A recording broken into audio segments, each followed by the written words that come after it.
বাড়িতে আজকে দুপুরবেলায় রান্না হয়েছিল চিকেন কষা।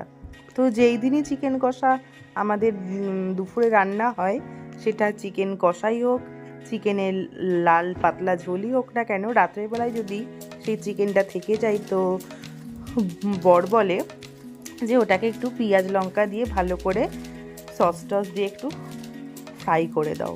তো এই কথাটা শুনে কিন্তু আমার জিল্লি লাগে, কিন্তু বিশ্বাস করো, তোমরা যদি এইভাবে ফ্রাই করে না খেয়ে থাকো, তোমরা কিন্তু অবশ্যই একবার ট্রাই করবে। এরকম করে খেতে কিন্তু রাতের বেলায় রুটি, লুচি, পরোটা, এমনকি ভাত, সব কিছুর সাথে কিন্তু এভাবে খেতে খুব ভালো লাগে।